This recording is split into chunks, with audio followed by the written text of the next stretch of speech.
This is all out of my control, really. I got one job, make the flow silly. Serve one God, it's my sole mission. When I'm out of here, man, I won't miss it. How that man when it's so 50, not one. Oh, I get it. They don't get it. At the show, some blow sticky. Some ladies even throw Vickies, but he stayed pure. That's so Disney. Shout so like what up? What up? Sunday dinner. Let's go. Stranger things have happened, and the white boy like me black. On the track, I'm going bad again. Got a baddie and she going Randy Savage. All I know is that family matters. All I know when I came in rapping, if you jack somebody.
Yo, yo, yo, yo, yo.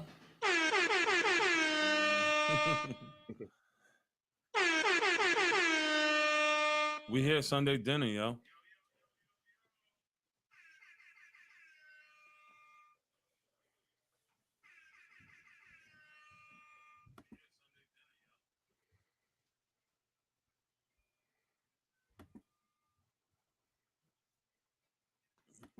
All right, bring us in.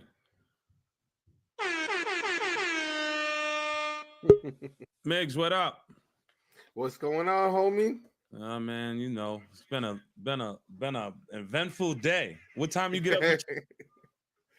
Man, I got up mad early today. I think I started my day like around 7.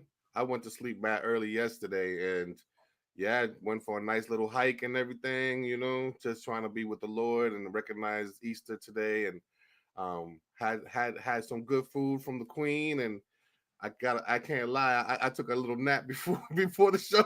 Little sleepy. So I'm a little groggy. I'm a little sleepy. Well, y'all know what it is, man. We're back. Sunday dinner. We want to thank everyone for pulling up. Thank everyone for liking and joining our new page, the Sunday dinner page. I mean, we still keep on working and doing a bunch of stuff. My name is Dennis Everett. I'm co-founder of Power Self Education. My name is Miguel Andres Quinones. I am the CEO of Quinones Culture Consultants. And you are now tuned in to Sunday Dinner. Sunday Dinner is a weekly webcast hosted by Miguel and Preacha Rhymes and DJ Q and Teddy. Teddy's coming back. Yes, sir. Oh, yeah, we can't wait to get Teddy back. Each week, Sunday Dinner looks to bring you fresh content with a variety of topics from music, entertainment, faith, politics, and community. As you all know, we are a community-minded media source. And we just want to thank everybody. We want to say happy Easter to everybody. And we're gonna just jump right in, man. Yes. That's for y'all. That's for y'all.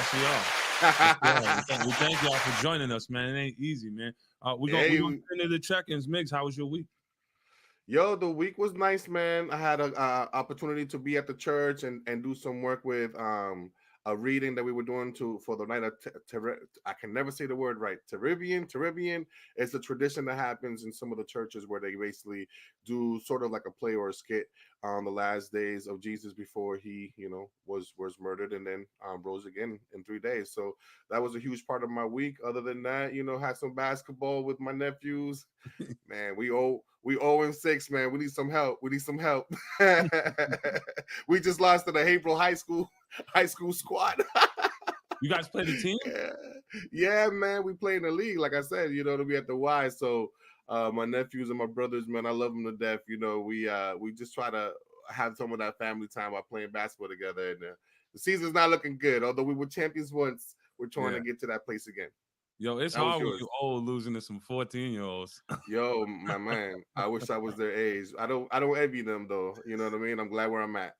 Yo, and I've never heard someone say, usually everyone be like, when Jesus was crucified. I've never heard anyone say when Jesus was murdered. but Hey, that's keeping it in the big, 100. big pun. Even Jesus was murdered by the police. Oh, you're right. You're right. You're right. So my week, let me see. How was my week? My week was busy. Getting ready to go to New Orleans Friday. As you guys know, got ready for Easter, man. Easter's always like just super important. Like for those that don't know, my life was a mess, man, for so long. And when I got in the church and when I started really soaking up the application, right? Because I think I grew up knowing about all types of different faiths and beliefs, but I didn't really apply it till I got older. And so when this holiday rolls around, it's just really super emotional for me because like I'm living in a blessing that I didn't provide, right? Things are things are good. I can't complain, right? There's still issues in life. So this week yeah, this week was good. This week was good. Hopefully your week was good. We want to thank y'all for joining us again. We're gonna get into culture shift. Migs, what do you got for us this week? All right. So, as you all know, my name is Miguel Andres Quinones, the COO of Quinones Culture Consultants. And this week's 3 tips on how to culture shift is going to be focused on National Poetry Month. That's right, y'all. It is that time of the year. I get excited because we get to see some really great poetry. And I know a lot of us are out there who love to do poetry ourselves. We just did a class not too long ago with Gabriela Vargas for a beginner class here in the Valley. And yeah, man, it was awesome. We had people for as far as all the way to from England joining that class, and there's going to be more of that coming to y'all. The 3 tips that I do have for you all this week is one, invite the youth, right? Get them exposed to certain things. We're going to talk about more of that in a second. The other one is notebook in hand. I'm going to explain what I mean by that. And then the other one is practice. That's right. You heard me say it. Practice. All right. So involve the youth. Listen, the biggest thing for me growing up was poetry, and poetry was important. And then when I say poetry, I'm talking about rappers, I'm talking about spoken word, I'm talking about everything, right? Anything that's rhyming, that's expressive, right? Using metaphors or not, you know, the art form of putting something that describes a situation, a moment, an emotion, right? That to me is poetry. And it's important for us to involve the youth. Think about taking them to places or seeing things online like the Poetry Jam, the New Yorican Cafe. I mean, when I went over there, woof, that blew my mind. Back the first time that I went was like, I don't know, I was like 19, so that was probably like 20 years ago. There's places like the Cantab in Cambridge, right in the valley. We have El Taller, which does a monthly poetry night. Not sure since COVID what they've been doing. Elevated Thought in Lawrence also is doing their thing, and of course, Coco Brown, we're doing our monthly open mics as well. So I'm looking forward to that. The UTech Cafe is another great place where young people come together, you know what I mean? And they sort of share their thing. Lizard Lounge, of course, we have my man Art, who's going to be talking a little bit about some of the stuff that he has done as a person who has battled in the national poetry competitions, and we're excited to talk more about that. The other one, notebook in hand, you got to be able to always capture ideas that might flow, right? I know a lot of times, and I'm sure for you, D, you've probably been on a train somewhere, driving somewhere, you heard something on the radio, you saw something, and you're like, man, that's a dope idea to try to like, write more about it, or a dope line comes into your mind. As the more you're going to practice, the more that you do your thing around poetry, the more that you get exposed to it, the more you're going to see certain things that you can actually capture in some of your poetry stuff. And then the last thing is practice. Listen, Allen Iverson said, practice. What am I going to get out of practice? But listen, practice is super important, and there's different things that happen during practice, right? You can practice your art form, you can practice your delivery, you can practice to memorize, right? There's a lot of different things that are beneficial when it comes to practicing around this art form. And one of the major things is that you want to be able to have that sort of moment with the audience, right? When I do my pieces, I know where I want to emphasize, right? I can feel the crowd and I know where I'm going to pause. It's just like a thing that happens. And the more that you are able to have your craft down pat, right? The more that you know your poem yourself, then the more you're going to be able to connect with the audience. And that's the biggest and most important thing. A person can hear your poem in different ways depending on how you deliver it in different spaces, right? So always remember that being on top of your own game, practicing has to be a huge part of that. Some of us are really natural talented. I get that. But practice is always an important piece to everything. It's super essential. And I always notice that even though for certain things that I do that I feel like I'm naturally on, when I practice, it just sounds way better than if I didn't. So that is your 3 tips this week for your culture shift when you're thinking about your poetry stuff. My name is Miguel Andres Quiñones. You can learn more at www.consultants.org. And yeah, that's what I have for y'all. Let's go. Shout out to Miguel. We definitely got to bring in our producer really quick. Our producer is going to be graduating, and we will have some free talk. Denzel. Oh, major congrats. Oh. We out here. Listen, we out here. Anything you want to say to the people, man? Anything you want to say to these young people about the journey of college? Listen, what y'all heard about college is true. It's just a trap. Just like adulting, it's a trap. But honestly, though, like I can only just give God thanks, because literally there's been so many times I'm ready just to quit and throw in the towel. And I feel like if you're going through college and you don't have that type of mindset, like if you're not ready to quit, then that means you're not doing it right. I feel like no matter what it is you're doing, like whether it's working or going to school, if you don't have that sense of ready to quit, then you're just not doing it properly. So if you have that in mind, you're on the right track. Just keep pushing, keep doing it up, and just know that you can do exceedingly abundantly whatever you can, everything or imagine. Just keep your mind and keep your head on the prizes at hand. And really, I just thank God just for bringing me this far. Yo, we're so proud of you, man. We're so proud of you, and we're so happy that you joined us, man, that you're the producer. You get the Producer of the Year award from us, man. Hey. If for all the future guests, for different people, if you get someone reaching out from Sunday Dinner with the asking you to fill out paperwork, there's the face. Look at that face. Get your paperwork done on time, y'all. He's gonna let us know. Yeah, so we're gonna go to Q. Q, can you pull off your mic so we could do the music segment? Or are you going through your sound? Is he there? Oh, there he goes. Looks like he's doing something. Q's the mad scientist. Q, can you pull off your phone camera to introduce the track? Oh. Yo. Oh, there we go. There you go. What up? What up? So this week we are going to drop that Caleb McCoy, that video. You got that? You know it. All right. So yeah, let's drop that video and then I'll give you a little info on Caleb when he gets back. Let's go.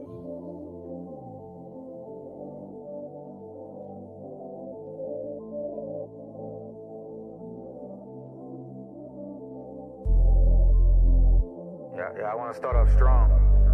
Get right into it. Yeah. God first, everything else is secondary. Way follower, Beantown mercenary. They ask when I'm gonna stop, how about never worry? It's January and I'm thinking about 2020. Forward thinking, my next move, my best move. A step or two ahead of you, this chess move. I press through and navigate through the cesspool, cause this life gets dirtier than using public restrooms. Chemical flow, hopping out the test tube. Looking at every new beat like it's fresh food. In 10th grade I would get high and skip school. Nothing to do with that last line, it's just true. See, I ain't never for the tired gimmicks. I see the writing on the wall like hieroglyphics. My last show was packed out for the entire set list. Check my account, I just Venmo'd the violinist.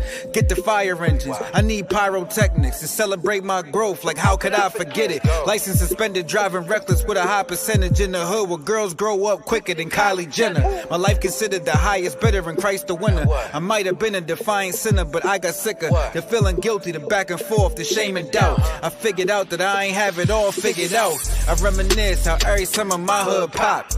Block parties had it looking like Woodstock. I'm staring at the homie's girl thinking I should not. Lacking self-control, but she was thicker than a good plot. I know I'm getting beside myself, but see, I tell my story hoping you find yourself. Cause when you lie in a casket, you just by yourself. So don't treat your possessions better than having life itself. Cause look, they just wanna buy you out.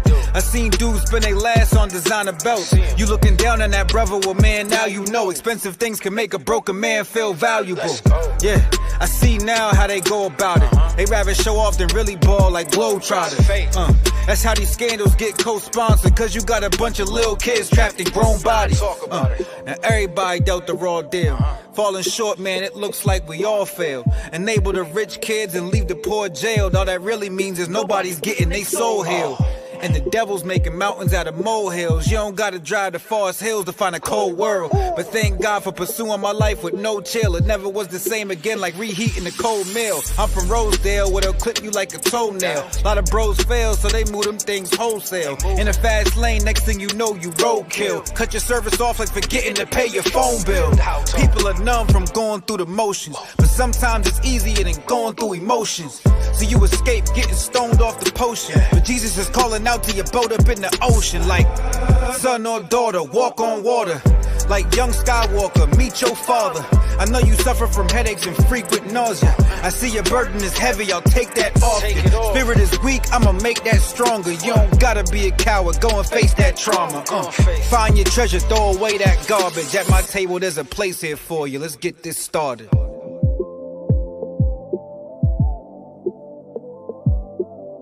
Find your treasure, throw away that garbage. At my table, there's a place here for you. Let's take it farther. 2020.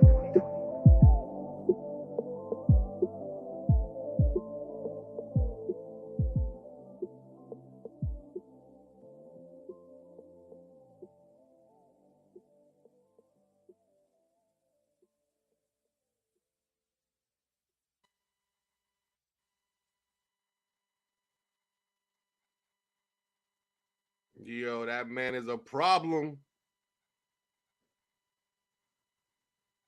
For real, for real. Yo. Yo, we hear you, Q. Yeah, so that's Caleb McCoy, Boston Zone. He goes by Oak Boy McCoy, and I believe that's his Instagram handle. I've seen him a couple of times perform over at the Northeast, over at, I think then Somerville or Cambridge, one of those two locations, and then over at Gordon, and he's opened up for a social club too, but he's doing his thing. Hopefully, I'd love to get him on the show, do something live, little acoustic set. But he's definitely an entertainer, and if you listen to him lyrically, the dude's got.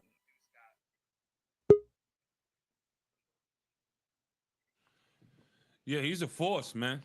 I mean, I was sitting there, I was sitting back, and I've heard him before. I remember like he had the mic in his like his bedroom or something, right? Like with like I seen some other videos in his bedroom. Yeah, the resistance. Yeah, he got some really dope messages. That whole I mean, I like had a couple of pages on my man. I mean, of course, my man representing the Bean, so there's that mutual love there. He shout out Rosdale by saying, "I'm from Rosdale, where they clip you like a toenail." Man, shout out to my family and my sisters Tatiana and Danica from Archdale Projects, and all my people from Beachland who are probably watching this show today. Yo, the dude's nice. I mean, he got some bars, bro. Like in line for line, which is what I love. I feel like that's what separates a really great like top 10 MC to like the really good ones, right? Like line for line, he was just dropping things. And I really like the one line where he said, you know, I found out that what I found out is that I don't know, or whatever, however he said it. There was another one where it's like the fast lane where people will treat you like roadkill. Like I was just like, damn, like he's just dropping knowledge. And then he also talked about like he hopes that you learn from what he is speaking about. You know what I mean? So like his whole mission seems like he's trying to inspire other people. Also like, don't be a coward, right? Like a lot of us, man, we're not courageous enough to deal with our feelings and our emotion. And he sort of talked about that. He talked about how you need God in order to do that, right? So give it to him, right? Shout out to the fact that this is Easter Sunday, right? So really great stuff. Really great stuff. Yeah, no, he's a force, man. I think, and it's hard. It's like, where's that balance, right? The thing that he did masterfully is struck the balance. You have to being someone that's doing Christian or inspirational music. It's like it's difficult sometimes because you're never really going to be fully accepted by the church. That kind of is just anchored in these traditional gospel songs and kind of unified worship. Whereas it's kind of hard to have unified worship to hip hop. Hip hop is more like a sit back and listen to, like a direct speaker. And then you got the hood where the hood wants to hear just all of that stuff. So like he did a masterful job in striking the balance. So we're definitely, I mean, we'll figure out a way to get him up here. And Denzel, if you can, in the Facebook feed, drop that direct link to the video, because the thing that separates great artists from independent artists is support. So you know what I'm saying? What we would want you to do is, if you think that was an incredible song, which we all can sit back and say, wow, this dude's talented. Make sure you go give a couple likes, leave a comment. Encouragement goes a long way. It goes a long way, because for most artists, really, you got to market. You got to market. You got to spend dollars on yourself and belief. But to do that, when someone encourages you, when someone likes, when you start seeing people are checking for you, that gives the signal for guys to be like, yo, I got something here. Because most of the industry is going to discourage, because they don't want to share that money. Right. And for everybody that be like, yo, man, I don't like what they be playing on the radio. Yo, be a fan of this man's music, right? Like, he's dropping knowledge. He said, God first, everything else is secondary. Y'all follow a Beantown mercenary. You know what I mean? Like, he got that swag, as you were saying, right? Like, he's letting you know, like, the first thing, and we all know as Christ followers, nothing comes before Christ, right? And then he just went in, right? He just went in and he talked about all kinds of things that he struggled with as a man. And it was dope. You know what I mean? So when you hear somebody dropping knowledge like that, you're right. We all need to be behind that person to help them get to the next level. Yeah, man. So make sure you check out for him. You already know we're gonna continue to give you dope music, dope interviews, all of that stuff, man. And shout out to Pro and Quo on the check-in. Shout out to Mr. Christian White, who we're gonna have up here very shortly. Just a force. Yeah. So let's get into it. We're gonna get into the Stay Informed segment, and then we're gonna get into DJ Q. And then when we get back, we got some very, very special guests. So it was rainy down in Houston. I don't know if you've seen that, Migs. Celtics beat Houston Rockets 118-102. They're facing the Hornets as we speak. Thank God they got rid of Gordon Hayward, who's hurt again. From what I heard, he wasn't able to make the game. Did you see the picture of his latest injury? No, I did not. Don't Denzel, tell me he got another gruesome injury. Denzel, can you throw that picture up there real quick? Gordon Hayward for you. Oh, that Glass Man? Is that Glass Man? Oh man, no, I'm playing with you. That ain't Gordon Hayward, but y'all know Gordon Hayward need to cut it out, man. Every 5 minutes, man, his brother's hurt, man. But on the serious thing, in wake of the brutal attacks on Asian Americans in New York, in Georgia, Massachusetts leader are pushing to strengthen the state's hate crime laws.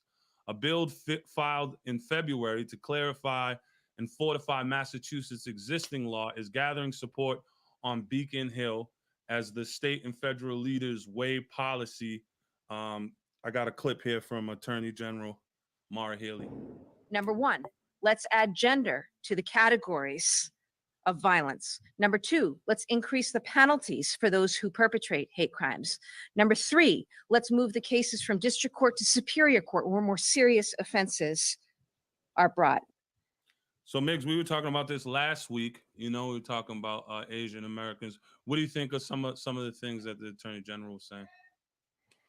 I mean, they make laws. It's all about how it ends up being enforced at the end of the day. You know what I mean? Like, they can have all kinds of laws, but if the people who are supposed to be enforcing them ain't enforcing them consistently ain't enforcing them when they're supposed to, then what good are laws? You know what I mean? So we'll Yeah, I'm see. with you, man. I'm with you. I mean, and maybe I'm, from my history, I'm just like a little against, there's this Judo-Christian punishment ideology that has just been embedded in culture.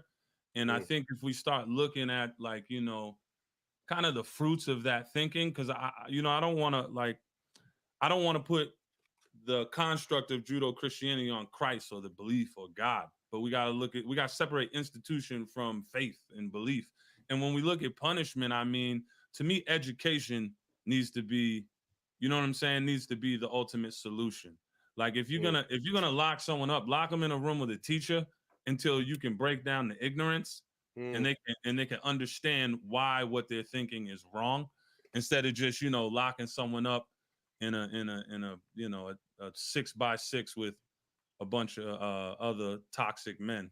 You know what I mean? Like, I don't really see that making a difference. But I mean, it's good that they're looking to address it, because what exists right now definitely isn't working. On another serious note, one of the greatest challenges of our generation is going to be confronting systematic or systemic racism and how it plays out in our communities. This is not a popular topic. It is not easy work, but to really address the challenges we face in our communities, it is going to take a diverse group of leaders from all sectors. However, because of systemic racism and how deeply it is embedded into the culture in our cities, from Haverhill to Lawrence, Lowell, Boston, and beyond, it is going to take a group of truly committed individuals to shift the culture of what is, and unfortunately has been, a racist construct that continues to oppress all the people who are raising their families in these communities. This long segue is just a point. This is why Mayor Kim Janey being sworn into office as the first Black mayor of Boston, and as the first woman mayor of Boston, should be cause for all of us to stop and be encouraged by the work of so many unsung heroes that laid down the track to make this progress possible. Let's remember the Boston busing integration plan and the horrific hatred-filled assaults that followed a judge order for white children and children of color to be bused to school together. Let us also remember that this was in 1974. I was born 6 years later. Mayor Kim Janey gave her first speech, as mayor of Boston from the school she was bused to during these times as an 11-year-old girl. As a girl growing up in Boston, I was nurtured by a family who believed in me and surrounded by good neighbors who knew my name. It was my village. But when I was just 11 years old, school busing rolled into my life. I was forced onto the front lines of the 1970s battle to desegregate Boston public schools. I had rocks and racial slurs thrown at my bus simply for attending school while Black. And just yesterday, on my first full day as mayor, I visited my childhood alma mater. I saw students happy to be back in school with their teachers and friends instead of the pain and trauma that I had experienced in middle school. To think that my teenage grandsons were born at a time when there had never even been a Black woman on our city council. And today, my 6-year-old granddaughter, Rosie, and other little girls can see themselves represented in Massachusetts' highest court, the halls of Congress, and now in the 55th mayor of Boston. Wow. Yeah, I personally cannot wait to see the accomplishments we're seeing happen in our state's capital start to happen in Haverhill, Lawrence, Lowell, and everywhere else in the valley. This is really a monumental moment, but it's going to take a lot of more work, and there's a lot more work to do in Boston. this is something where we could sit back and really appreciate the work of the Mel Kings, of the Turners, the people you may Right. not know about, but the people that Ted have Turner. really laid down the track in the community, the Christian whites of the world, that are out there just in the trenches. So I And can I wanted to just take, yeah, go can I ahead, man. just add? Yeah, can I just add too? Like when people say like, "Oh, there was a time period," I feel like where people like, "Oh, racism is behind us," da da da da. And I think the recent shootings kind of brought that to light, and then obviously the George Floyd case really brought that even more up to light, right? But think about this for a second. Boston, where we had the first university in the country, Harvard, right? The smartest people in the world pretty much right on that red line, right? We got Boston University, we got Boston College, we got Harvard, we got Northeastern. Like we are the mecca of colleges. Yet we were the last school system to desegregate in the whole country. Yeah, I mean it's the truth, and I mean in the level of violence. Like go back and look at that school busing. I Mm-hmm. mean, I could show you pictures, or we're talking about guys that dressed up in Ku Klux Klan attire and walked through black communities. Right, People that were throwing rocks at right, children's buses. I mean, the stuff that happened in Southie, and like we said, this is 1974. Like my mother was a grown woman, so this isn't like a long time ago. This right. this is very recent, and I guess my point to bring it even further, people might look and say, oh well, that was still Boston, that was a while ago. If you look around the Merrimack Valley, like in all things, the suburbs are always behind the capital. Mm, So you have to understand, for 91 years the mayor of Boston was either Italian or Irish, and there was no break for right. 91 consecutive years. So we gotta give props. Yo, you gotta give props, man. You gotta give props because people don't know that this work is tiring. This work is tiring. It's tiring when you're facing systemic racism, right? And people are giving you all the reasons why this moment hasn't happened, besides the truth. The fact that this woman is black, and this woman she's a woman. And if we're honest about the moment, how she got in there, we got to be grateful for everyone that got her in position to be the president of the city council. Because if Walsh wasn't tapped on the shoulder to go to a federal position, this moment might not have got here. So we have to Yeah, really just embrace, like, it's, in my opinion, is God's doing. And out here, that needs to change, because right now, if one of these mayors in the suburbs were to get tapped on the shoulder and to go to a federal position, guess what? It'd still be a white person, because you can't even see a person of color on the city council out here. mm, So there's a lot of things that we need to look at, right? And then we right, also need to ask ourselves, okay, people will say, oh well, demographics and the way it is, but let's look at the checks that are being cut to people to do the work with people of color. Let's look at the money and the resources and all the things that people are saying, oh, Lawrence, oh, Haverhill, oh, Lowell, we need money. We need millions to help these kids because they're in a bad situation. But we're not going to develop any people of color right, to run this stuff. We're not going to, no, right, no, no, just give it to us. right, And we'll bring them up. No, but they can't be on city council. They can't be a part of the power structure. right, So right. if you That's a want, longer conversation. yeah, and I know I'm gonna lose people. I know people are gonna be like, oh, this ain't the show for me. But guess what? See you later. Yeah, But this is stay informed, which is which is the whole point of this segment, is to make sure you stay informed. Know where you are. This is our nation. This is our place. We're gonna give it up to DJ Q to do the thing. Is Q there? there he is. Yeah, yeah, yeah, yeah. He's on the phone. Q.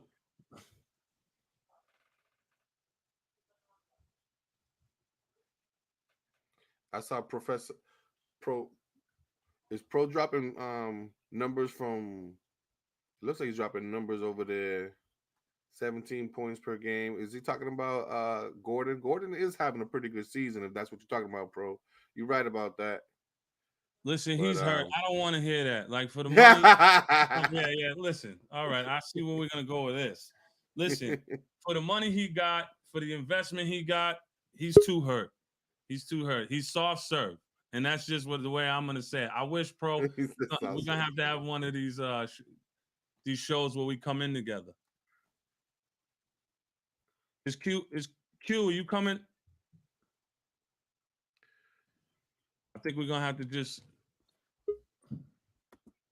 Is he trying to rejoin?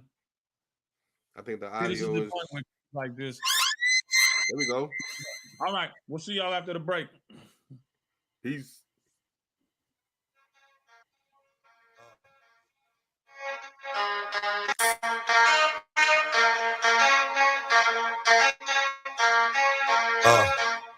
What up? What up? Real quick. In lieu of, in light of what's happening right now with DMX, y'all ain't hip right now. He's battling for his life, so I just asked you guys to say a quick prayer for the dog. It's for you. Keep it locked with Q on the Sunday Dinner Show.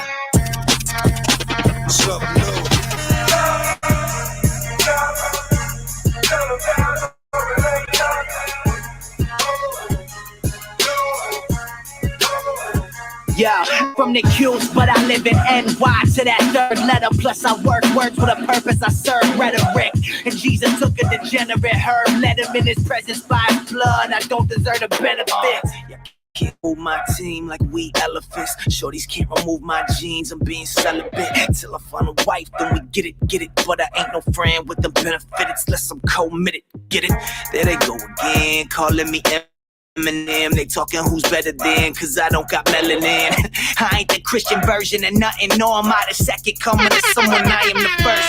Hey, this ain't no scheme to be relevant. I just represent for the Messiah while rocking my fly pelicans. Breaks told me never arrive. I'm getting better with the pen, like who the best, dead or alive. Well, my God was dead and alive. He's coming back again when he cracks the sky. You ready to fly? Woo!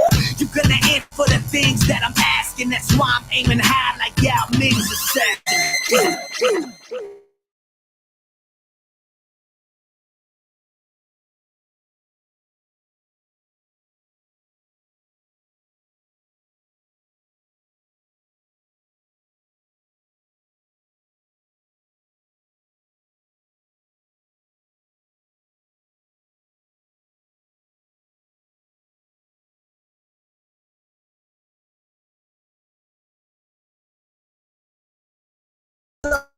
Hard like them ninjas in Paris, Kawasaki. They wanna put me in the box like Rocky, cause I talk about God, but not me, Bobby. Keep it honest like I had too much hockey. People saying pocky, I just know that God got me. And all God's word, chop it up properly. Watch me put it down raw like hibachi. Uptown, New York City, where you can spot me. Somebody tell me I'm the only thing that can stop me. Never will I grow beyond the servant. Snake skin on the strap back, but I'm free from this bit. Everybody worship even if you're not church. And what you're living for is God, power, pleasure, or your job. Some living for the clothes, call it true.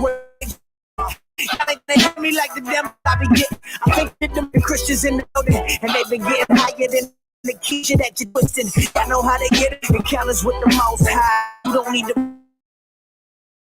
get to know ya. I'll introduce you to supplier, cause he don't want your deeds, boy, he wants your desires. It's hard to spit fire when you hardly vibe by the genre. You inside of everybody, brother. Beats, I mean, get what do you? I'm still covered in that blood like so war. Yeah.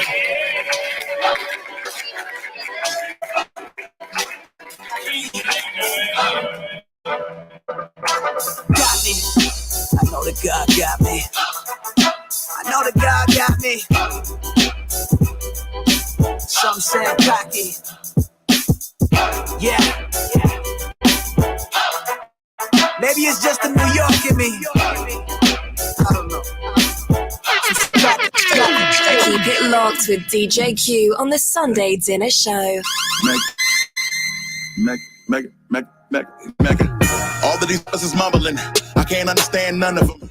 Guess I'm old and out of touch with them, but I'ma try to have fun with them. Sit down on promethazine, you youngins are rolling and everything. So I'ma take this time to rap about better things, like Mega Man. Yo, I've been the bomb man, spitting fire man on the cut man, and I don't rock ice man. You couldn't be me, like they got the guts man. Trust man, one brand.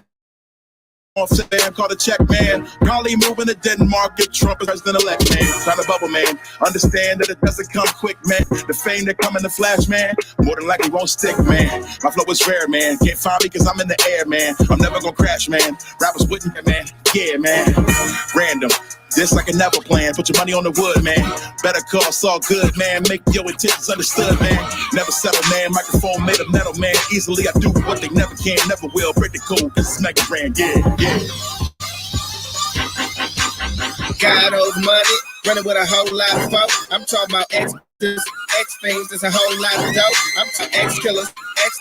No, it's not a joke. So when I say Christ reigns, though, it's my slave. No, Jehovah got the rope. He can make your life change. Shake it up, dice game. No gamble, no road shamble. My soul's handle, no price range. Still a mess, I'm feeling flesh. You ain't did it yet with your night game. Went and left, tried to disconnect, died a million deaths when that fight came. Here in the middle of the night, grinding. Float in the dark, light shining. I'm trying to get folk in the art like I am. Know what but art, y'all trying. I'm out fishing with the newest bait. You can hate, but we do it great. Lose the lake and we'll move no weight. We spit the truth and give it to them straight. No, it's not a game, it's life or death. You know you gotta change, but you fight to help. If you play the game foul, don't fight the rest. Try to play like you ain't no right to left. It's real talk from the real, wrestling out against flesh. I know y'all think I'm hating y'all, but the truth is I catch a good day for y'all. We got on the mission, we not in the kitchen, but we ripping this truly dope. So for you not what we pitching, come get it. One hit up his spiritual lose control. So I ride till I'm in the sky right with him. He gave his life on me. I'ma die right with him on the 30. Raised up my guys, the illness in his only hits like I shall remember. Mission for king, get down to the middle. Roman 12-1, forever. Just know that we do this. Just know that we do this. Just know that we do this. Just know that we do this. We do this forever.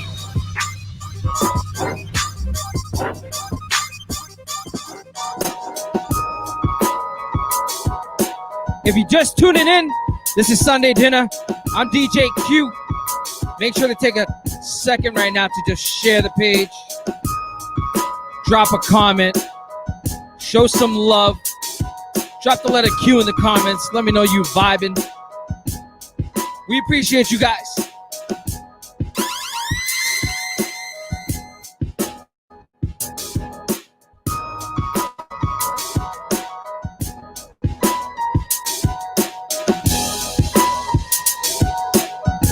Every city, every block. You ain't gotta look for those who that's wicked weak. By God's grace, we just want them their needs. Pray that they see the love of God through us. Listen. Scripture commands us look out for the least. Look at the feast on your table, not look in the streets. Can you see it? I'm just saying. Our hearts, they should be broken. We went from hopeless to hope. I pray we don't walk by. They made mistakes, now they get a place where they settled at. We needed grace, don't be a pot calling a kettle black. Yeah, cause we all are made in his image, right? Let us freely give since we all are freely been given life. Look at how this is Jesus should be our picture. Always reach to the least, we can see it clearly in scripture. Pray when we see the hurt and we're willing to burn it, hurt and respond with the same love. The snatches from our perversions. Cause who are we not to embrace them when they fall? We have one thing in common, God's the maker of a song. If that's the God you've been taught by, hear our hearts cry as we plead with you not to walk by. I travel far on this road. I need your help because I'm on my own. Can you hear my pain? I struggle just to make a way. I hope to live to see another day. Oh, I'm feeling the fire. That Angie Rose. If you don't feel it, then you hear it. I know it's been better than your spirit. And if you say you Unstoppable La Familia. tell me why your head keep rocking with it. See, fire's an event and not a thing. So when I say I'm spitting fire, understand just what I mean. Now, I mean, for work, you get you all up in your feelings. Then it must be the bird that make the maker say it's finished. The maker's mark is really made before we start. Cause it take the artist's vision to create a work of art. Working hard and let them think I'm hardly working. Cause when you digging deep, it mean to come up is for certain. Yeah, ain't no vendetta in these metaphoric rhymes. I guess them trips around the world can really change your state of mind.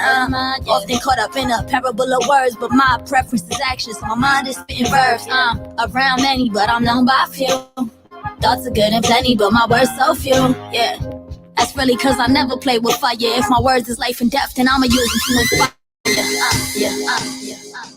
God over money, Dayton. Hallelujah.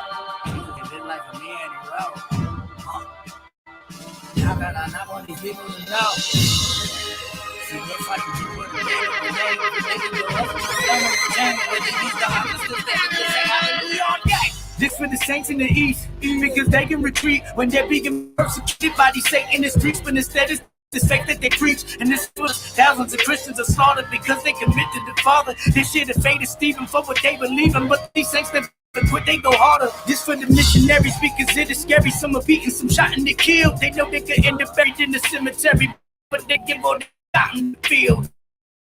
This for the past, the book if the last, to shut the block as they live the master. Chasing rewards in this life, they know where to come master. Here to come master.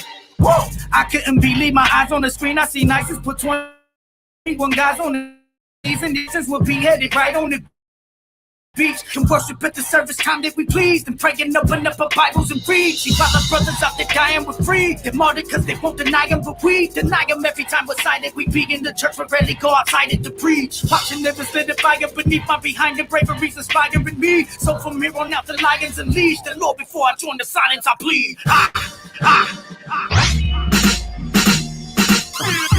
I've been doing this for so long. Andy Mineo. Washington Heights. Never really thought what I did was so wrong. Yeah. Look at how I got to grow. There's things in my life that I gotta undo. Love was so right. Gotta but we spoke every day. Now we don't even speak at all. Cause I brought you so much pain that you won't pick up my call. And it's so bittersweet. How the one who can love you so much, I hurt you so deep.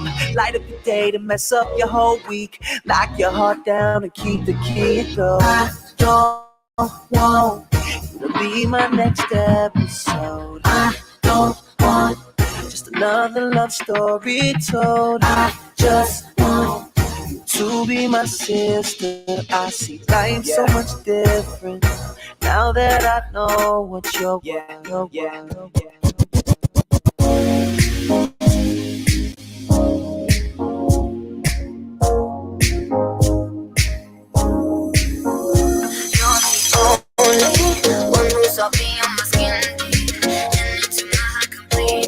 That Gavi. Check them out. I may not wake up feeling flawless, and my emotions can't be reckless. Yeah, and I know I ain't perfect, but I glow, I ain't say that I'm worth it. You're the only one who saw me on my skin deep and into my heart completely. You got me feel like a diamond. All of the stars are aligning. My heart it beats like a lion. Cause every time you hold me and tell me that you love me, you got me feel like a diamond.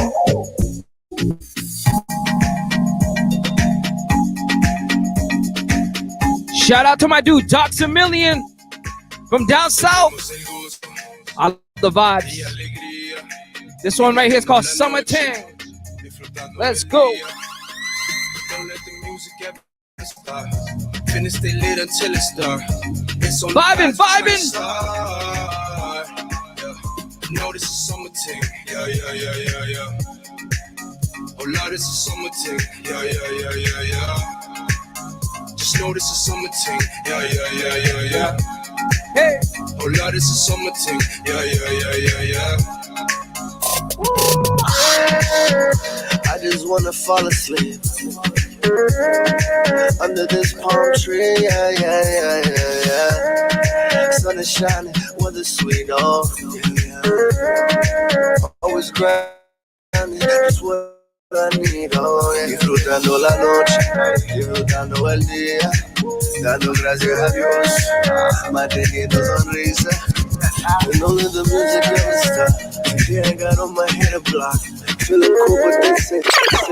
Keep it locked with DJ Q on the Sunday Dinner Show. All right. That concludes my set. Stay tuned. I appreciate you guys. I'll be back.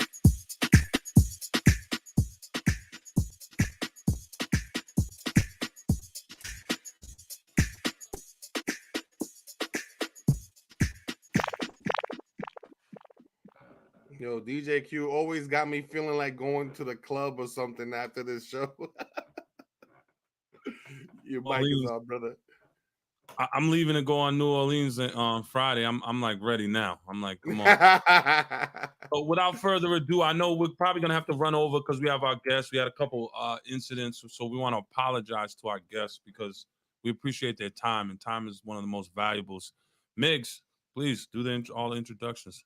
So, of course, y'all see me with my City Year uniform. For those of you who did not know, your boy in 96, 97 got to serve his country by joining City Year Boston, the first place where I got to actually perform a poem, which was a poem that I won with the Louis D. Brown Award.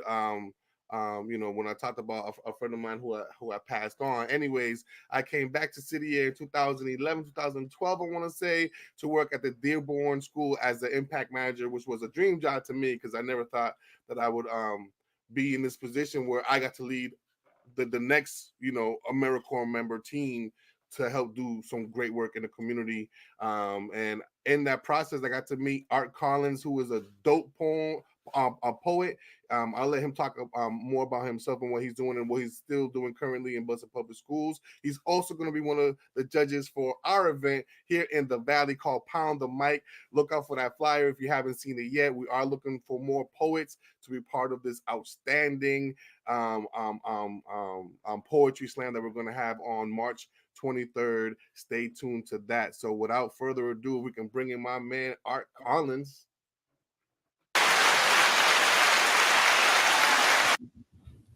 What's up, family? How y'all doing tonight? I'm good, brother. How you doing? I'm hanging in there. I had to take my nap before I got on too, man. We getting old, you know. I tried to stay awake. Yeah. So I appreciate y'all for having me. So how did you meet Migs, if you don't mind me asking? Like I know he gave a quick run through, but that's his side of the story. So it's funny you asked that because I don't remember. You mentioned Dearborn, right? And I remember you from our homegirl Kendra Hoyt, and the dope story about that is that me and Kendra didn't get along, and we had beef when she was my boss. She came in as my new boss, and she ended up getting me trained in restorative justice, which is what I do now for the public school system here in Boston. And we became really, really good friends. And at the cookouts and things that she had at her house, that's where I remember you from, Miguel. And it's funny because I do remember now you saying Dearborn, you was there, but I remember you from meeting her at the cookouts at her house. That's right. My sister Kendra, shout out to Kendra Hoyt, who is back in the States in New Mexico doing her thing. And man, I would love to have her on the show too eventually, but she's a powerful sister for sure. Most definitely. And restorative, it's funny, I just did my third tier from Suffolk University on the restorative. Oh, word. Yeah, I got trained through them. So Susan Mays Rothstein and her whole team, Ashley and everybody. So Susan's who I met. I haven't met the who's it, Carol, because she's like a co-director with Carolyn Boyce Watson. Right. So I'm gonna meet her. What's his name? Andrew Peck is actually asked me to go on that gubernatorial restorative justice thing that they got. So I'm interested to hear what's that work that you're doing. And I know we're here for poetry. Excuse me, Migs. It's all good. Hey, that's a good segue because I'm gonna do a piece that kind of speaks to that. But restorative justice is all about when harm is done, figure out a way to repair it with your community. It's really all about community building, trust building. It's an indigenous process that was started by our indigenous folks and indigenous people across the world. So it's a way of not being punitive in situations and really working through them, building that community up. Because we can fix our own problems. Because you're in the public schools, which I think is super important. When we look at public education, in your observation, specifically Boston, what would you define their system for addressing hurt and harm? Would you define it as what? that it's not consistent overall, and I don't know if that's the same in other places, but we got small pockets of people who are restorative practitioners, like I like to call them, and so, like, we did a lot of good work at the Dearborn, and there's a lot of people doing good work all over, but it's just not a there's still the institutional racism. There's still, the lack of diversity. And I'll do a piece tonight that kind of speaks to that, because I get a lot of my material from the work that I do, But we working on it. We just and I stay in the school system because there's not many people who look like me, and you'll hear that in the piece too. So it's important work to me. Yeah, I just want to stay here for one more second, because I think, like, the difficulties, I think, when people look at the systems, right, is I think sometimes they forget that the systems are handcuffed by the pressure of the community. So some people will look at a system and say, "Oh, this system's racist," right? But the superintendent is getting emails and is getting letters and getting phone calls from the community, and those positions, when you see new, like you said, you had a boss back in the day. We see when that pressure, right, a new person comes in and the whole program starts shifting in a new direction. Yeah. That comes from public pressure. And I want to say, like, I agree with you. I meet so many people that if they were allowed to do district work, if they were empowered to scale into the district and have that district opportunity, things would change, so, man, kudos to you, brother, that's doing the slow work, but the needed work. And I'm gonna stop with the restorative stuff, but we'll definitely connect offline on that. Definitely sounds like a plan. I would love that. So let's just get into it, because, like I said, I could talk, but I'm not the most oratorical person in the world, so I put it all in poems and hope it come out right. Yeah, what's up with that? I know that can you talk actually a little bit more about some of the stuff that you had done with the Lizard Lounge, the Can Tab, what that whole environment was like for you, how you got into poetry, and then the national poetry events that you've been a part of? So that's a good question. I started off years ago, man. Every young teenager in the hood kind of wanted to be a rapper, or there's a couple things you want to be, but we thought we could make it. But we learned that we love music, right? So we started writing, and we'd have ciphers, man. I remember coming home from work after I got out of college. Even we had these voicemail verses, and that's what I call them. Because my man, you hit your answering machine, be like, "Boo!" Hey, yo, Art, check out this rhyme I wrote. Check out this verse, and I would do the same thing for them. So I couldn't wait to get home to listen to what my peoples was writing. But then I realized at some point I got older and had kids. I'm not gonna make it as a rapper, but I want to be able to still do my craft and things that I love doing, which was around writing and rhymes and words and music and all that. So one night I was working as a community organizer, and I was at a meeting, and these folks, this woman Joyce Cunha, turns out her name is Slam Mama. That's what they call her. She's like, "We're going to a slam over at the Can Tab after this. You want to come out with us?" And I'm like, "Yeah, I'll go." And then there was my man Gary Hicks, and he said, "Yeah, come on out, get in the slam, and we'll beat your A." And I'm like, "Hey, okay, all right." And it was good. That night I went and I won, and it just sparked something in me. So I got my start at the Can Tab. But what I realized is that the crowd didn't reflect who I was. And at some point there were people from that venue who actually ventured out and opened up the Lizard Lounge. Lizard Lounge, I went and I say it's like I feel at home inside the composition of a well-written poem. And I wrote that with thinking about Lizard Lounge because it was a more diverse audience. And so for the last 20 plus years, I've been going there and hitting up other venues. But that segued me into getting on the national team a few years over I've been on the national team about 6-7 times or whatever. and just going out across the country and competing and doing what we do. And it was cool, you know, and it opened the doors and opportunity for a lot more things to happen. So I try to figure out ways to incorporate poetry into every aspect of my life, you know. So it's a long story, but it's a good story, you know. Yeah, man, that's dope. That's dope. I know that some of the stuff that you had done at the Dearborn School was super inspirational. And for those of you who don't know, you know, City Year, they basically have AmeriCorps members join them for about 10-month period. They do work in a not a philosophy, but their whole way of approaching things is called Whole School, Whole Child, where they are there in the morning. They're the first ones there, and usually the last ones there because they're also running after school programs, and on top of doing events and working with young people within the school, looking at their grades, looking at their behavior, and a multitude of things, and awesome people like Art, you know, who are part of the school doing some work or whatever, sometimes combined with the AmeriCorps members, and they create specific events. One of them was poetry, and I know that that's where sort of I remember you from, and just seeing your passion and talking to young people and sort of getting them excited to express themselves, especially in the neighborhood where the Dearborn School was at, right, which is you know, right near Ultra Gardens, Ultra Park, for those of us who are old school heads from Boston, right, and you know, our young people went to have gone through a lot. And correct me if I'm wrong, I believe Dr. Martin Luther King used to live right up the street from the Dearborn. He used to go to the Dearborn as well, because he used to, well, not go to the Dearborn, but he used to go to Boston University, and I believe he also lived a couple of blocks away. So there's so much historical things going on in that area, yet our young people don't have access to that sort of information, and there's just so much that we have witnessed throughout that year with all the gang wars that still go on in Boston that people don't really talk too much about. Absolutely. Yeah. You know, I'm looking forward to this Pound the Mic event that I see we're both judging, and I wanted to give props to Miguel, who has just been really committed to this, you know. Committed. There's pioneers, right? There's people. It's one thing to go to a well once there's water in it.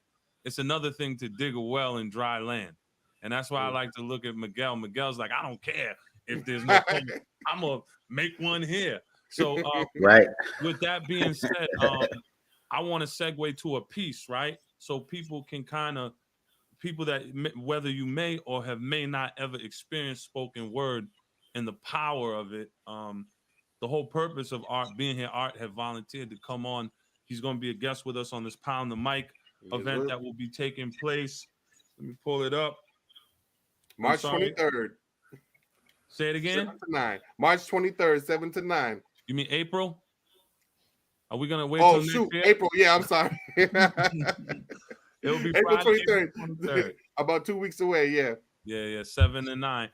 So without further introduction, Art, if you would be so kind to share a piece, man, we'd love to hear something from you, brother. All right, I'm gonna share a piece with y'all called "Fingers to the Bone." And if you ever listen to the movie Car Wash, you know "Fingers to the Bone." It's like, you know, you work your fingers to the bone. So I'm gonna hit you with this real quick.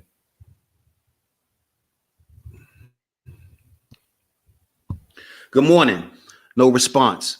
Cohorts of co-workers concentrating, camped inside the confinement of interpersonal thoughts. Observing closely, I watched these inglorious bastards moving faster than the speed of insight. Blink, and you might get tricked by the slide of my backhand. Damn, I spilled a hot double shot of caffeinated coffee all over my fruity colored pastel shirt.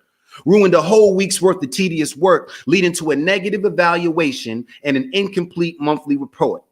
My inferior jerk superior complained that my performance was out of compliance. I am a super Negro, so I marvel at the alliance horrible bosses have to their own restrictions. Smart, dumb, sexist classes always riding the fence, teetering between a tot's academic achievement, but they themselves lacking common sense. They got umpteen degrees and they're PhD offensive. Pompous Dr. So-and-so, your pedagogy isn't holistic or comprehensive. You're ready to save these poverty-stricken, finger chicken-licking, eating children. To instruct, we must first build trust. So let's focus on relationship building. Dean of discipline, my neighborhood is filthy rich. The streets we live on make a killing every single day. The price ain't right, but it's the price we pay. Say, brother, you got $1 or a dime? Nah, I'm sorry for asking and wasting moments of your precious time. I'm a black Captain Morgan standing on this powder keg. I got one peg leg. but I still got one good leg left. As they cut off the right arm of my people, I'm fighting to reverse this evil with my Live Brothers program. Loyal, intelligent, victorious, everlasting brothers who believe that true success is a journey, not a destination. Shamika, Officer Mac, Miss Woods, Big Mike, they joined me in the fight, sprinkling spring water on the seeds that we planted every winter, even if some will fall in the summer months from the hot double shots of caffeinated cops who might stop, search, harass, and frisk. It's the principle of the matter. Chief executive overseer in Boston public schools, black male teachers reflect only 6% of the students they represent. They were bamboozled, hoodwinked, led astray, a united way of doing business. Say, brother, you got $1 or a dime? Invested into a loyal, intelligent, victorious, everlasting scholar with a beautiful mind, seeking answers from the 6% of black male teachers hell-bent on shape-shifting future leaders, countering the conspiracy to destroy black boys. We are guardians at the gate. My chaos theory states, expect the unexpected. Butterfly effects lead to an unpredictable fate. As they transition between order and disorder, they race, mixing indecisions inside melting pots of turbulent choices. They be like, Mr. Collins, your voice is a force, but I give positive feedback, hopefully breaking the fractals, which are never-ending patterns of self-similarity because they were me. Oh, that's just everything. That's everything wrapped up. Oh man, so yo, props. Thank you. My man was a problem. I mean, it's something. Me and Miguel, we talk all the time, right? And it's been such a weird season for anyone that's been doing this work. We'll say, with some longevity, because this new age. It's kind of like, post George Floyd. I'm used to, we're all used to, oh, that brother with the race card, or he's, we're used to feeling like you're battling against a stream. And now after this whole like national or and global, I don't even want to call it awakening, because I think it's just people are just, your surface exposure. But then you got to get into the real meat of the work, which I love in your poem. You captured, this program that you're doing. Because how many times Miggs will hear me say, listen, stop just making a Facebook post, thinking that that's going to change something. Getting in a long argument and then some barbershop. He said this and this. Man, can you please come when we do events, when we do like this poetry thing, us coming together, networking. That's the power, man. So your piece spoke to me, man. I'm gonna chill because you'll get me going. Thank you, man. I appreciate that. Yo, it is true, man. The whole 6% thing is real. I mean, I remember going to school, and one of the things that I always shocked me was that, when people talk about racism, they don't realize, like, when we're trying to have people that understand us, there's very few in the school system that can, right? And a lot of times what happens is it feels like teachers don't know how to talk to certain individuals, and they don't really understand what's going on in the environment. When we worked at the Dearborn, one of the things that I always notice is like, yo, 2 o'clock hits, you leave Boston. Like the majority of the teachers leave Boston. They don't even live in Boston, right? So they don't know Boston 6, 7 o'clock, 9 o'clock at night. As my man Caleb, who shout out Rosendale, right? Like he talked about how the summers was like Woodstock. You know what I mean? Like the poetry gives us an opportunity to express ourselves and communicate some of the struggles that we are seeing and that we're operating under. And I love how you capture that art. And you also mentioned that you was one of the young people. Can you sort of unpack that a little bit? As far as when you say young people, I was. Right.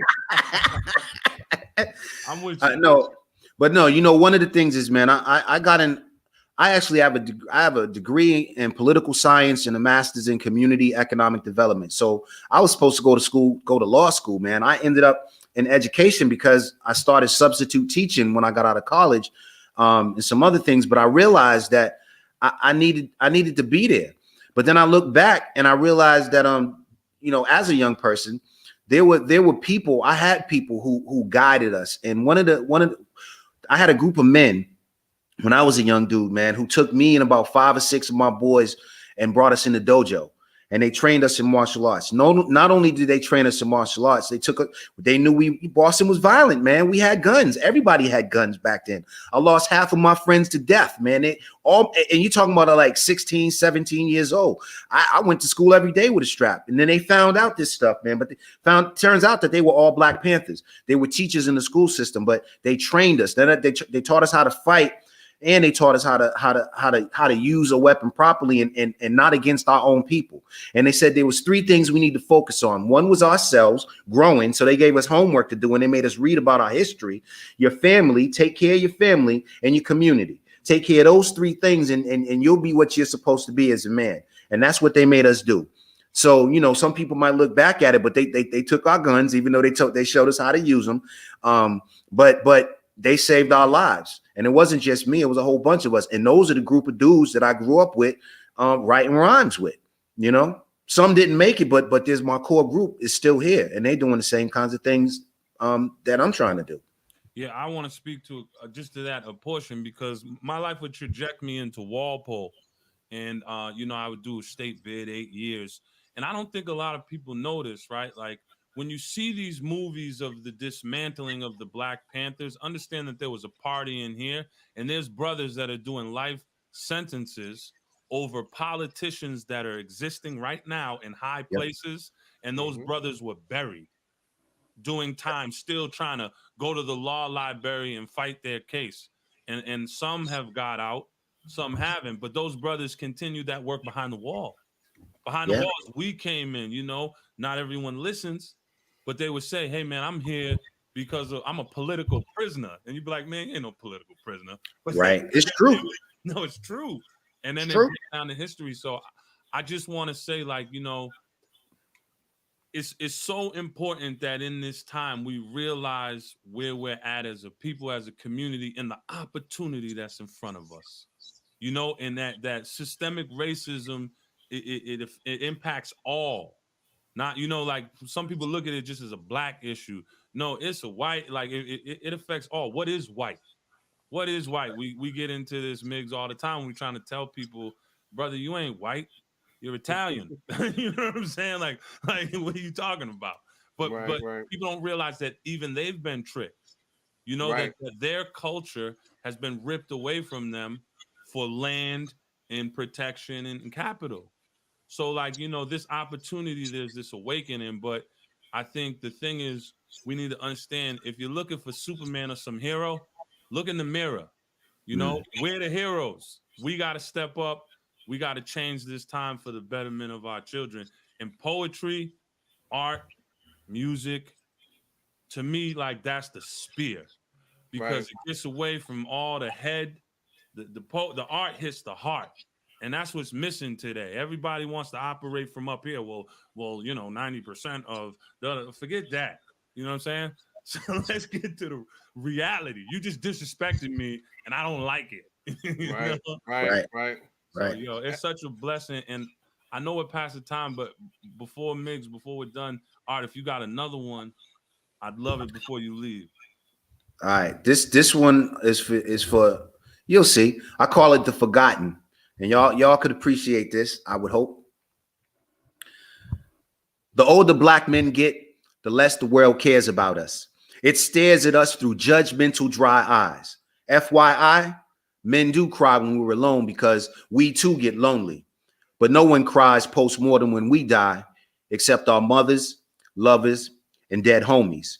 I'm the only good son to my mom and my pop. Our murders and suicides are increasing. I am no longer afraid of death, but I am definitely afraid of being shot, dehumanized, no right of safe passage. Even though we code switch, we wear the mask. My younger counterparts wear their pants sagging as if to say you can kiss my...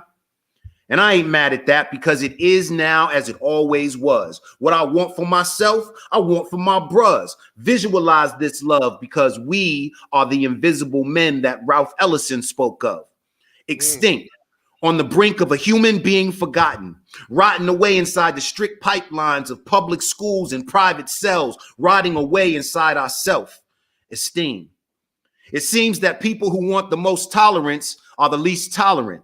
A-holes, did you witness the outright murder of Philando Castile? Woman by his side, baby in the backseat when he was killed? They say it's okay to be vulnerable, but when we allow ourselves to be vulnerable, vulnerability gets us killed. I should warn you that I am armed with intelligence, 48 years of qualitative research, data collection, and documented evidence. I wanted the results to be more joyful and happy. Once upon a time, I was eager and scrappy, but even the mightiest of warriors get tired of fighting, tired of trying to enlighten and at the same time be enlightened. We are the sons of light, Allah's reflection, a solar kufakiri, caught inside the blind sights of your animosity. Yin does not exist without yang. Even ancient philosophers knew that the world evolved through reciprocity. You got dark, bright, fire, water. I am a paradox speaking candidly and honestly, because honesty is a characteristic that has become mystical.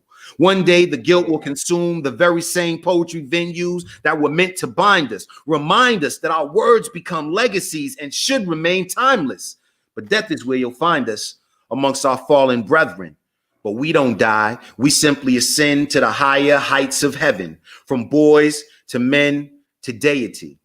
Visualize this love, because we are the invisible men that Ralph Ellison spoke of. Ooh. Cotton pickers, slaves, and sharecroppers, inventors, judges, teachers, and doctors, extinct on the brink of a human being forgotten.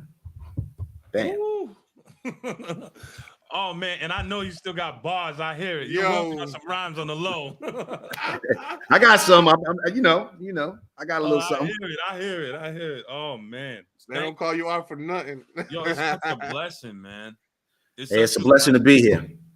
Well, you know what it is. There's so much content that is force fed in through your ears and your eyes, you know, and it's targeted and it's strategic.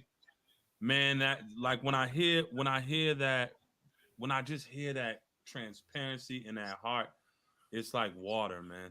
It's like water. It's like food to the soul that keeps us moving, you know, and it's such a great day to hear that, you know. I mean, regardless of a person's belief, you know, the thing that I hold on, like I tell all the people all the time, you know, people are like, oh, how do you know if God? How do you know if I don't know nothing? I believe. You know what I mean? I'm walking in faith. And the one thing that I know is service and love is just something I'm committed to. I've walked the other way of just trying to feed self, and it's just been destructive.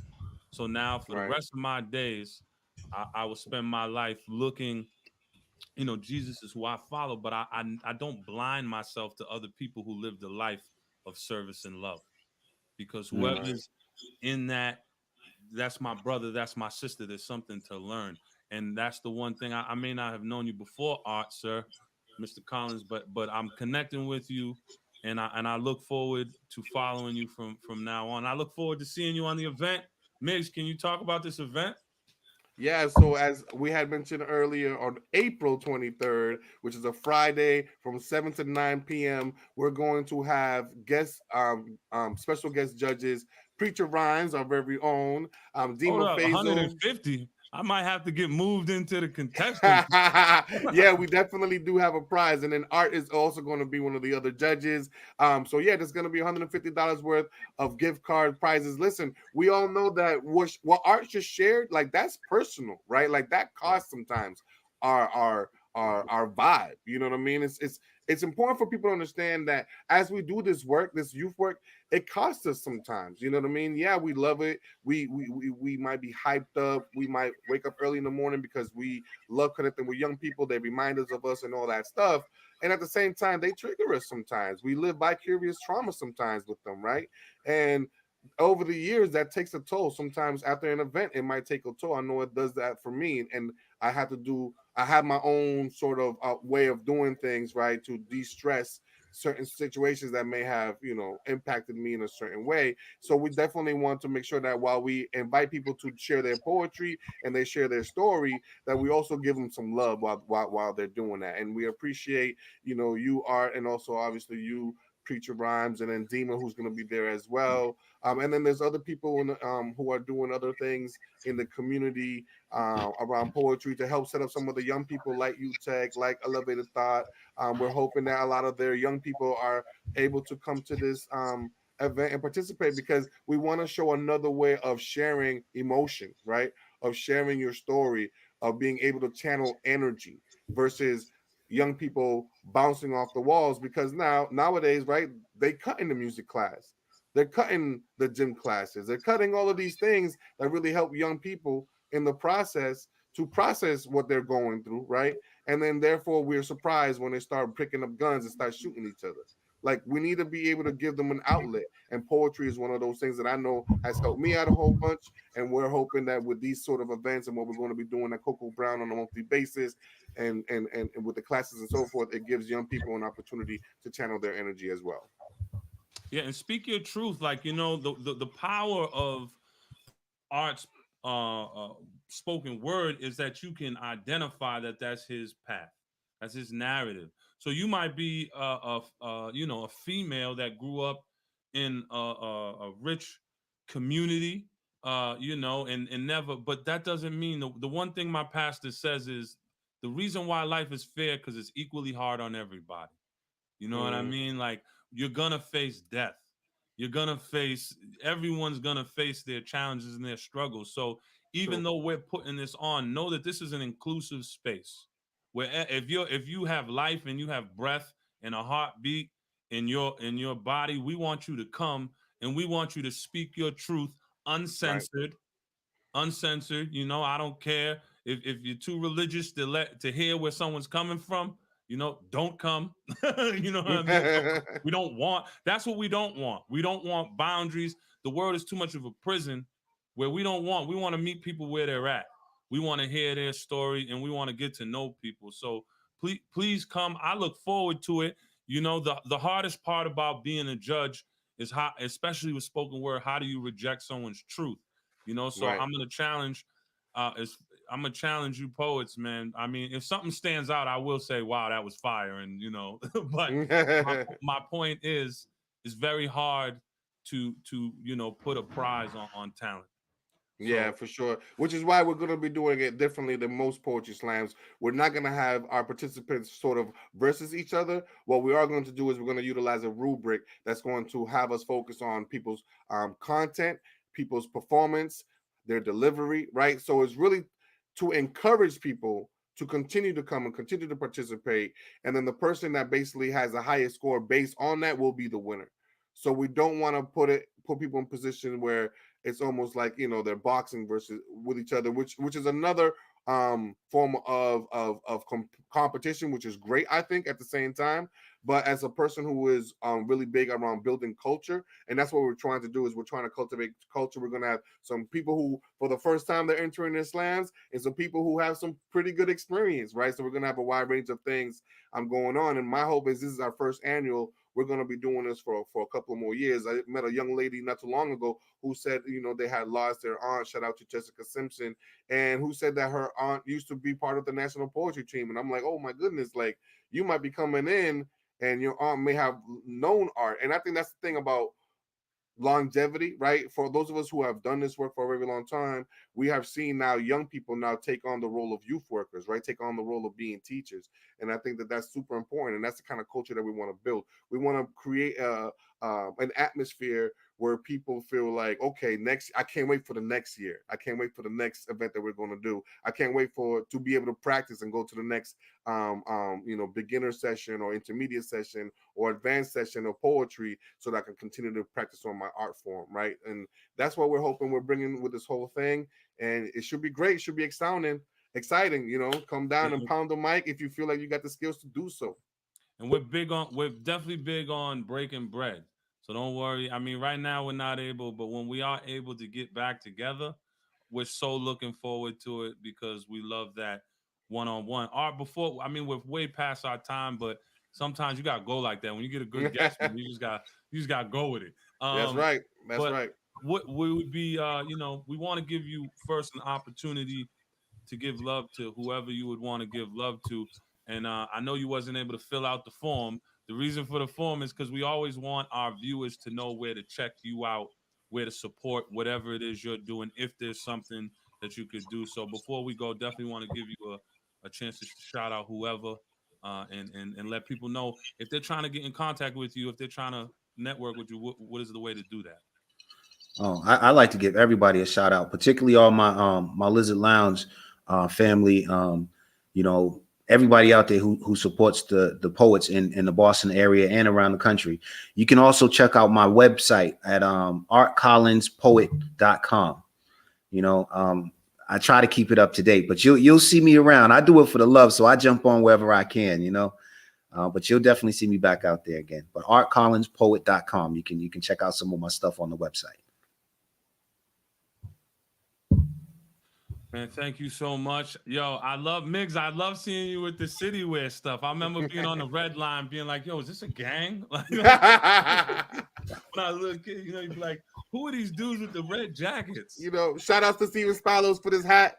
You know what I mean? The legend out there in City Year, Robert Lewis Jr., Charlie Rose, all my peoples. I love y'all.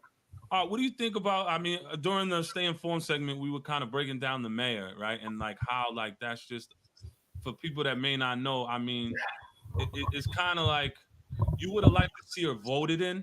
Yeah.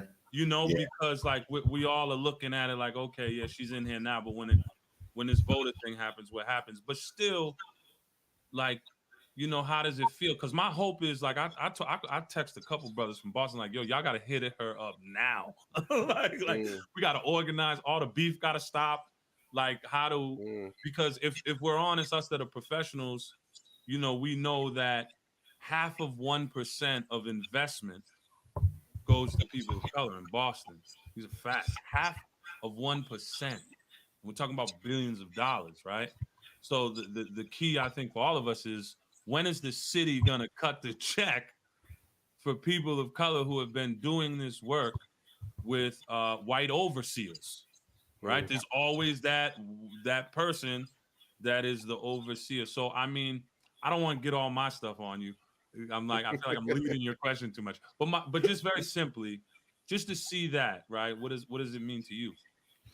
It means a lot to me. I know Kim. She her and some of her siblings, we all were in the same scholarship program, right? And she only lives a couple of streets over from me, but she's good people, and she's going to try to make some things happen that I think will benefit people of color and just the city in general. So I wish it would have happened in the way that she was voted in, because I voted for another Black woman in the previous election, right?